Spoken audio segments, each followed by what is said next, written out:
Queridos irmãos, queridas irmãs, então dando sequência, esse é o vídeo de número 106. Linguagem de que se deve usar com os espíritos. Então é a questão ainda de número 280. Então dando sequência, assim Kardec continua. Olha só que interessante. Quanto aos espíritos inferiores, o caráter que revelam nos traça a linguagem que devemos usar para com eles.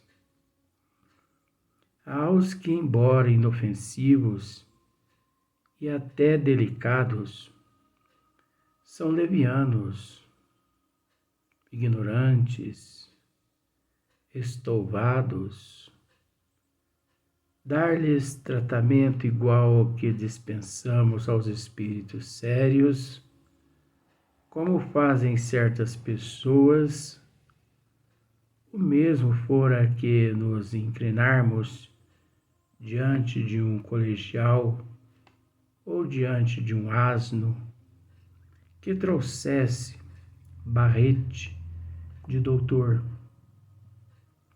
O tom de familiaridade não seria descabido entre eles, e por isso não se formalizam, ao contrário, acolhem-no de muito boa vontade. Entre os espíritos inferiores, muitos há que são infelizes, quaisquer que sejam as faltas que esteja expiando. Seus sofrimentos constituem títulos tanto maiores à nossa comiseração, quanto é certo que ninguém pode lisonjear-se de lhe não caberem estas palavras do Cristo. Atire a primeira pedra aquele que estiver sem pecado. A benignidade que lhe testemunhemos representa para eles um alívio em falta de simpatia. Precisam encontrar em nós a indulgência que desejaríamos tivesse conosco.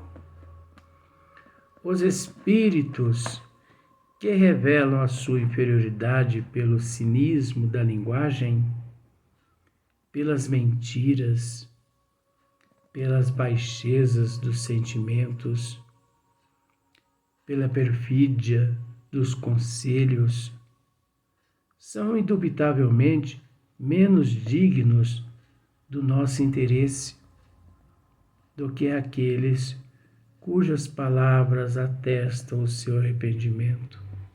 Mas, pelo menos, devemos-lhes a piedade que nos inspiram os maiores criminosos e o meio de os reconduzirmos ao silêncio consiste em nos mostrarmos superiores a eles,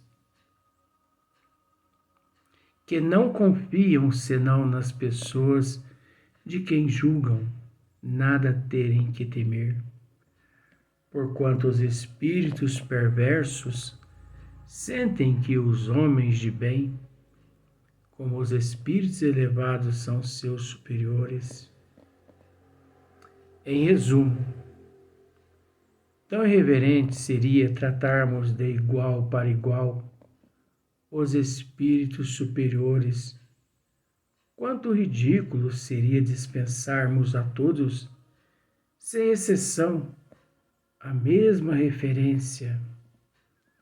Tenhamos veneração para os que merecem, né? Tenhamos veneração para os que merecem, reconhecimento para os que nos protegem e nos assistem, e para todos os demais, a benignidade de que talvez um dia venhamos a necessitar.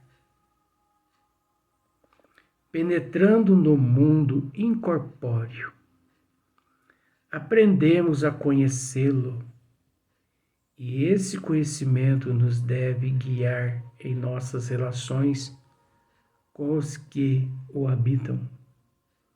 Os antigos, na sua ignorância, levantaram-lhes altares. Então nós sabemos, mas também não são só os antigos na ignorância. Na atualidade mesmo, principalmente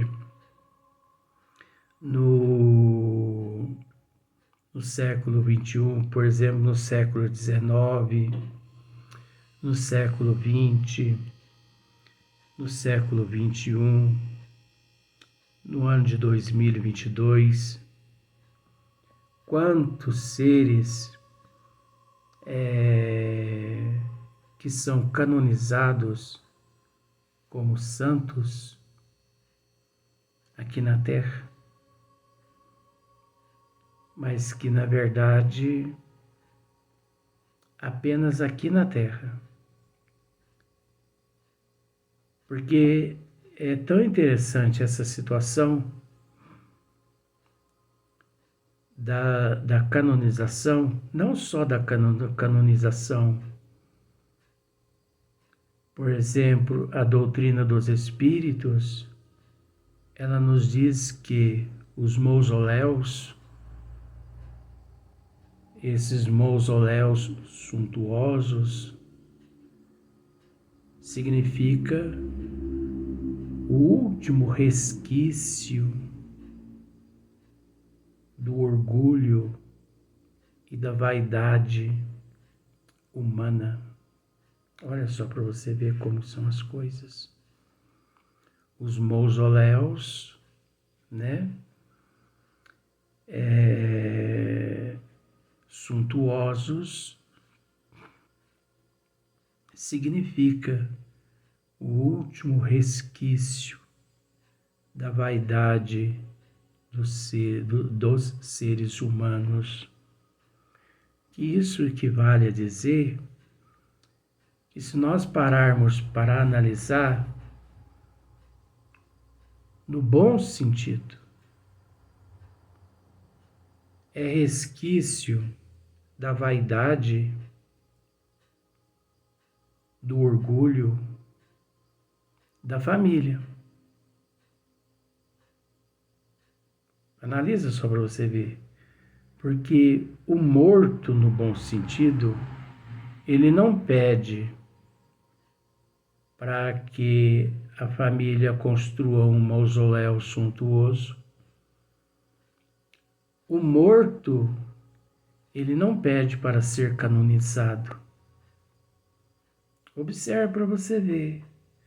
Anos e anos e mais anos de estudos, de levantamentos e mais levantamentos, para depois a canonização. E você observa também que são títulos concedidos pelos seres humanos orgulhosos, egoístas, vaidosos, que vendo naquela personalidade, ou vendo naquela personagem, ou vendo naquele personagem uma possibilidade de enriquecimento, então canonizam. Canonizam porque assim aquele personagem ele passa a dar lucro em todos os sentidos. É santinho, é fitinha, é missas e mais missas e tudo mais, e novena. Mas você observa alguma coisa contra? Não, isso é estudo. Mas você observa que o morto mesmo, que foi canonizado, ele não desfruta nada daquilo e ele, no plano espiritual, ele não se sente merecedor da canonização.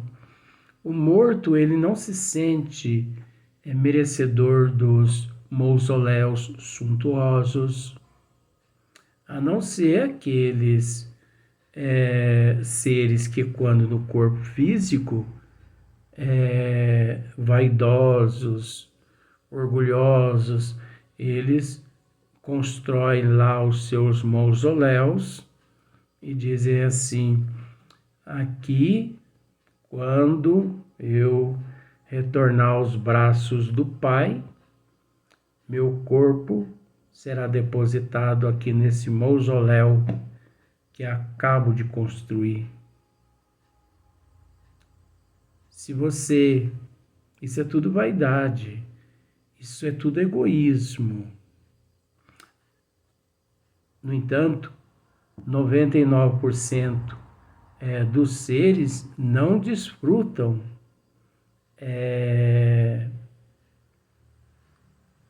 dessas comemorações, eles não desfrutam nada disso. Então, por exemplo, esses que eles canonizam, por que não canonizam a pessoa quando no corpo físico? Tinha que canonizar a pessoa viva.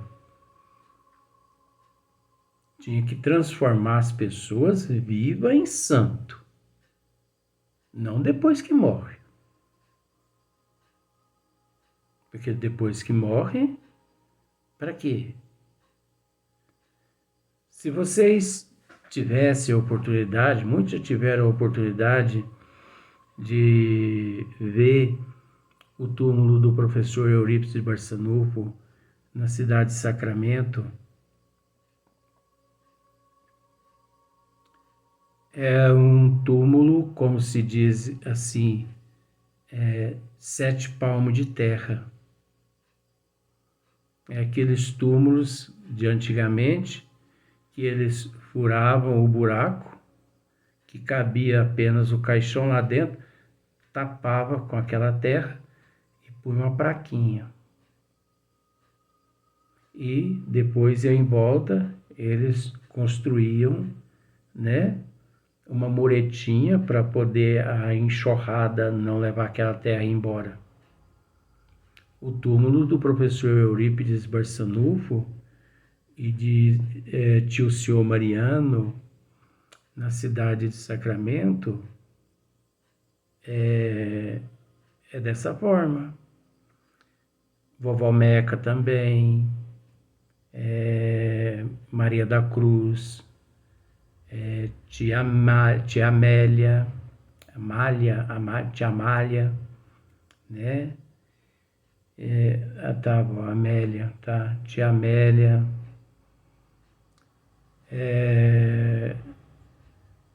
vários. Só que depois, com o tempo, a família foi aderindo à modernidade, né? Foi modernizando tudo. Então hoje, quando a gente chega lá no túmulo do professor Eurípides, a gente não vê mais aquela muretinha em volta, assim, onde foi o corpo dele sepultado. Mas a gente vê que é de chão ainda. Por quê? Porque eles construíram a muretinha em volta de mármore. E também eles colocaram assim na cabeceira uma placa de mármore com uma mensagem do professor, que é até justo. Não estou querendo com isso desmerecer o que eles fizeram, não. Tá certíssimo. Podendo fazer, faça. Mas eu estou querendo dizer que ele foi enterrado no chão, nem em túmulo não foi sepultado, né? Foi sepultado no chão, não foi sepultado nem em túmulo, não foi sepultado em mausoléus suntuosos, né? Porque ele não era vaidoso, a família também não era vaidosa. O meu avô foi sepultado também no chão, né? Abriram o buraco ali, puseram o caixão dele lá dentro. A minha avó, hoje quem visita o cemitério de São Sebastião do Paraíso, se procurar o túmulo da minha avó, assim, um mausoléu, né, onde ostenta, luxúria, aquela coisa, eu não vou encontrar, porque é um túmulo simples, sujo. Eu, o único da família que de vez em quando vou lá, jogo uma água, passo uma vassourinha, limpo lá. Nosso irmão Marcílio Colombaroli também, que está aqui presente. Nunca exibiu túmulos suntuosos, né, mausoléus, essas coisas. Então a doutrina dos espíritos nos diz que esses túmulos, esses mausoléus suntuosos e tudo mais, esses luxo, é resquício da vaidade humana, do orgulho, do egoísmo. Não há necessidade de ficar. Quando a gente fala assim, resquícios da vaidade, do orgulho, do egoísmo, no fundo,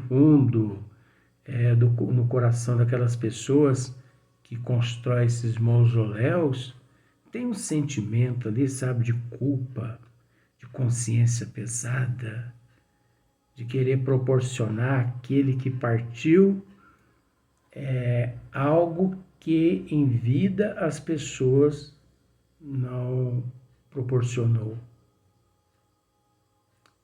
Então, gostoso era quando eu, vó Leontina, tivemos a oportunidade de desfrutar numa determinada época da nossa existência e na evolução, quando tivemos a oportunidade de viver na condição de índio. Os corpos eram sepultados lá no meio da selva, e uma vez lá no meio da selva, como se diz o ditado, nem Deus descobriu onde está, no bom sentido, viu, gente? Nem Deus descobriu onde o corpo estava sepultado. Né? Então, olha só para você ver. Os antigos, na sua ignorância, levantaram-lhes altares. Para nós, eles são apenas criaturas mais ou menos perfeitas. E altares, só a Deus se levantam. Toda honra e toda glória a Deus e a Jesus e a nossa Mãe Maria Santíssima. Toda honra e toda glória a Deus, a Jesus e a nossa Mãe Maria Santíssima. Toda a suntuosidade, todo desejo de luxúria, de amor. Não vamos assim com isso interpretar que devemos erguer um mausoléu para Deus, um mausoléu para Jesus, para nossa Mãe Maria Santíssima. Não é nesse sentido. O mausoléu que nós devemos erguer para Deus, para Jesus, para nossa Mãe Maria Santíssima, para o professor, para o Dr. Bezerra de Menezes, é o mausoléu da suntuosidade do amor. É essa a nossa reverência ao Criador, toda honra e toda glória.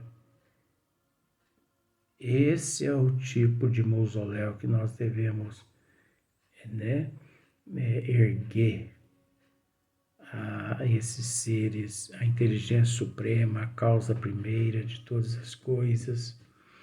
Então, no próximo vídeo vai ser utilidade das evocações particulares.